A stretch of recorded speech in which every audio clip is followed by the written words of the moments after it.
Disclaimer, this video is educational and informative in nature. Do not contact anyone shown in this video. Also, this video is discussing steroids. Do not use steroids. This is entirely for educational and entertainment purposes only. First of all, before I even get started, I want to just say rest in peace to Lena. I honestly can't even imagine what this feels like to have something like this happen. No one plans for a death, especially at this age. So I just, sorry to her family, her friends, any acquaintances. Getting into this video though, I do want to make some things very clear. We're to talk about some very specific things. One, I want to review what the cause was of death in this unique case with a bikini competitor. Two, I want to talk about the performance-based pharmacology, which was likely used, in my opinion, and could have caused something like this. And three, I want to address the most important topic in my mind, which is how to avoid it as somebody who may be in a similar situation. This video will be a little bit technical and maybe lengthy, so please sit down, grab a meal, drink a glass of water, and enjoy. We see this a lot in the industry, young females dying right around their show windows, and it can be for many reasons, but all of those reasons are loose strings that tie back into one thing, which is performance enhancing drug usage. And this uniquely happens to females most specifically around show windows for a lot of different reasons, and it is a multifaceted question to ask why this happens, but it's complicated. Men tend to pass away when they're bodybuilding in the off season. Yes, they do pass away often around their shows too. This is absolutely not a bad take, but you see this a lot in the off season. They're pushing the most amount of anabolics, the most amount of food. Their body weight is the highest it's ever been. They have high blood pressure most likely, and a plethora of other issues that they're not keeping in check. That's usually when you see the men pass. Women tend to pass around shows. So let's look at Lena and just discuss a little bit about how she died and what might have induced something like this. And if you try to look up any of her social media accounts, they've all been since taken down, which fair enough, but there are a lot of posts referring to her, showing pictures of her, and so on. So I'm just going to start with what we do know. Lena was a 37-year-old female bikini competitor and died just after having a heart attack before competing, like just before her next show. She had already competed in 7 shows, which is bonkers, in 2024, and had competed in several more in 2025, and was continuing to plan on competing more, and then in the Olympia in October of this year. The week prior to this happening, she competed in Gomesia, I believe I'm pronouncing that correctly, the Ultimate Battle Pro, which was in Colombia. And the day I believe that she passed away from news articles is July 27th. I could be wrong on this. So knowing this little bit of information, I think there's a lot we can already take away from it. Female preps, they tend to lean heavily on stimulants. Stimulants like Clenbuterol, yohimbine, green tea extracts, caffeine, ephedrine, albuterol.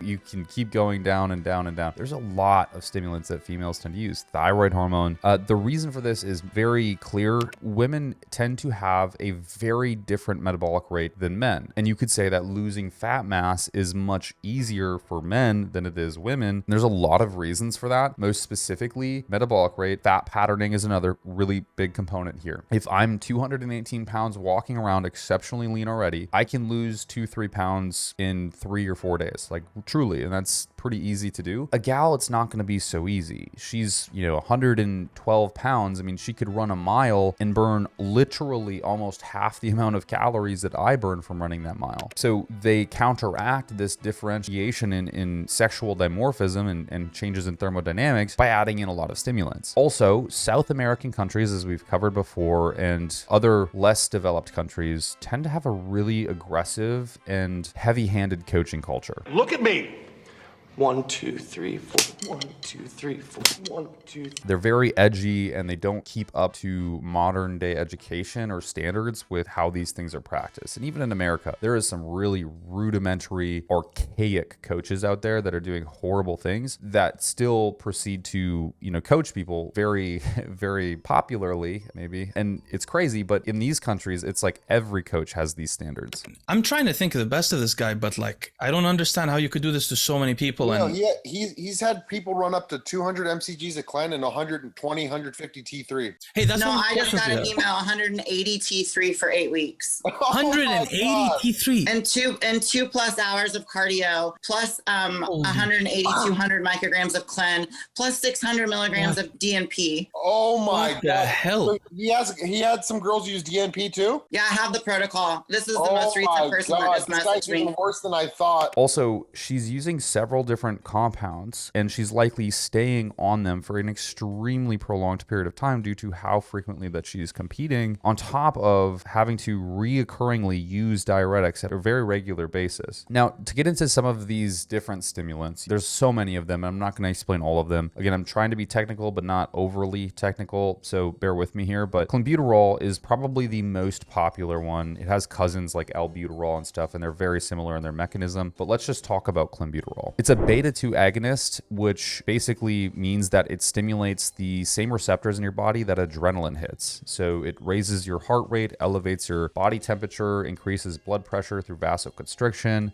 and it will make you shake like you're coked out basically day long and interrupt sleep. But when you're running high doses of Clen for several months straight, even worse, stacking it with other different fat burners, we'll call them, or stimulants like ephedrine, albuterol, so on, because many people do stack them, your heart never really gets a break. Your sympathetic nervous system is constantly on, and your resting heart rate is wildly elevated through the entirety of a day. Your blood pressure is going to be up even minorly with an elevated heart rate is not good. Over time, this can lead to the hypertrophy of the heart, which, specifically the left ventricle, but generally having an enlarged heart is not as good as it might sound. You might think, oh, a hypertrophied heart, more muscle, better pumping. no, in fact, it's far less efficient. It's far less effective. You have a much lower ejection fraction and a much lesser capability to perfuse your body with blood. Essentially, you can think of it as a bodybuilder trying to do gymnastics. Your body becomes very stiff as your heart also becomes very stiff and not as functional. Clen also has been shown in animal studies and case reports to cause fibrosis, which is the buildup of stiff and essentially non-functional scar tissue inside of heart muscles. A specific forensic case study actually showed that a bodybuilder died from clenbuterol intoxication and had coronary vasospasms, electrolyte imbalance, and fatal arrhythmias despite no prior heart conditions. Crazy stuff. Essentially, you're not burning fat anymore, you're burning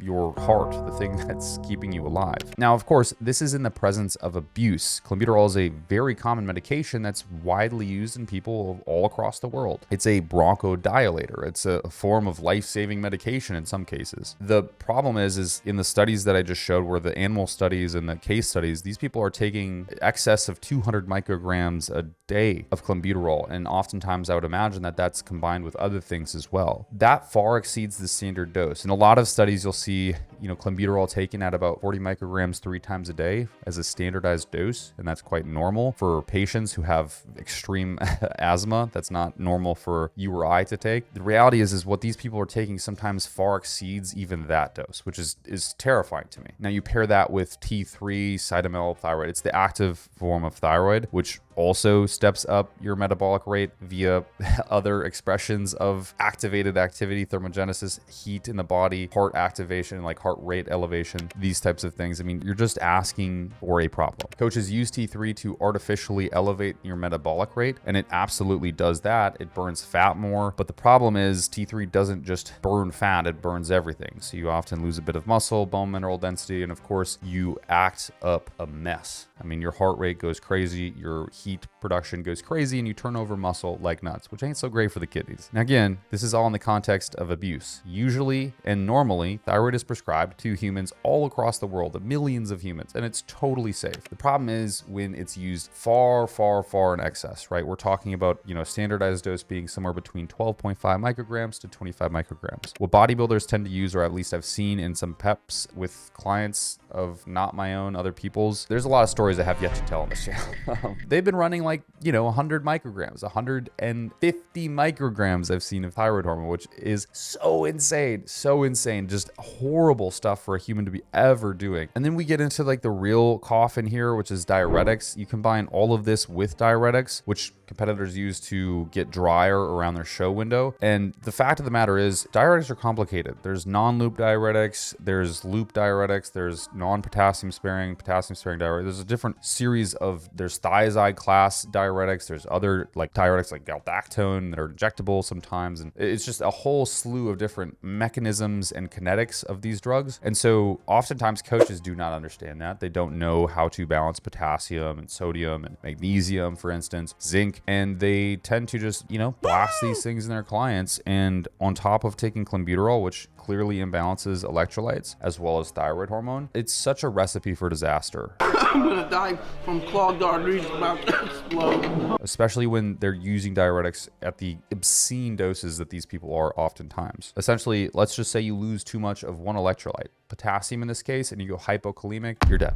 You say you go hyponatremic, you're dead. So you go hypernatremic, hyperkalemic, it's never good. Your cardiac tissue just does not contain the capacity to function when these things happen. Now imagine you're playing Russian roulette here with all of these compounds at varying different doses in a very hot country. You're competing over probably close to a dozen times back to back to back to back to back, giving your body no break. I mean, something's going to happen at one of those shows. There's a chance that you can't, it's inconceivable to think I'm safe at every single show. There's a chance every single time. And while this is a rare case, we've seen this exact pattern in many different female divisions, especially bikini and wellness specifically, where the pressure to look peeled and feminine, having the smallest waist, having the most tight shoulders, like everything just got to be saran wrapped and look really pristine, and the smallest like possible waist, so they're not drinking water, they're not eating food, like they're trying to keep that waist as small as possible. It forces them to toe the line, in a lot of cases harder than men do with certain things. At one point or another, your heart is going to exceed its tolerance limit, and blammo, it ceases to function. Now that we've established that as a female, how can you truly prevent any of this from happening? Well, this is an exceptionally hard question to answer because it's individual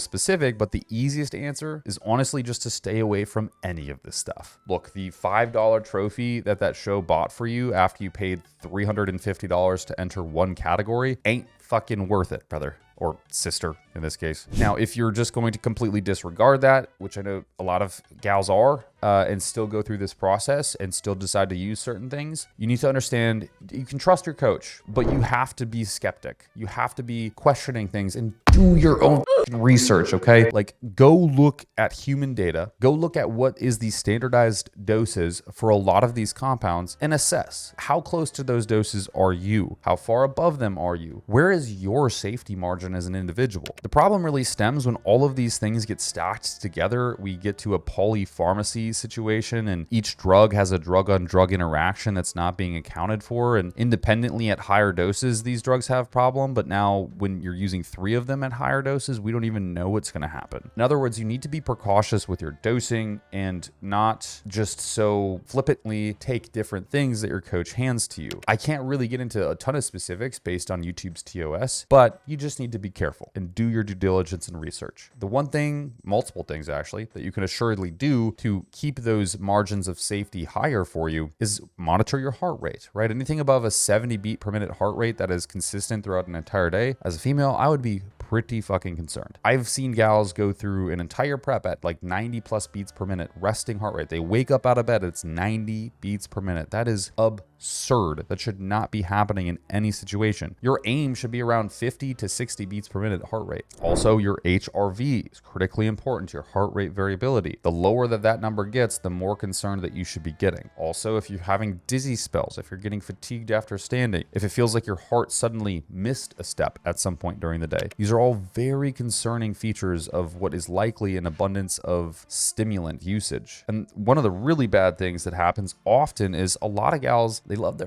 Starbucks. They like the Starbs. They like the Starbs. So they go get a large Venti, I don't know, what do you call them? Like Americano with something, whatever it's called. And they whap back, 350 milligrams of caffeine on top of taking Clenbuterol, on top of taking green tea extract. And it's just like, man, that heart is really struggling to manage the systemic load of adrenergic activity. It's not good. And I get it that there's hunger, there's fatigue, there's honestly depression when you're trying to go through fat loss at such a significant degree. But at a certain point, you do have to realize, hey, these things are kind of adding up against me a little bit too much, and this shit ain't so worth it. I'm going to take a break for 2-3 weeks. We're going to reassess, maybe start lower once I come back, and then find another show a few weeks later. It's not worth the suffering. It's not worth the sacrifice of my own life. I don't know if this gal had kids, whatever she was leaving behind, but it's a damn shame because this is all preventable, 100% preventable. So I don't know what you think about this kind of stuff, but I'd love to hear it in the comments down below. If you'd like to see anything else regarding these kind of things, technical stuff, please let me know down below. I'll catch you in the next one. Thanks for subscribing, by the way. It does mean a lot to me.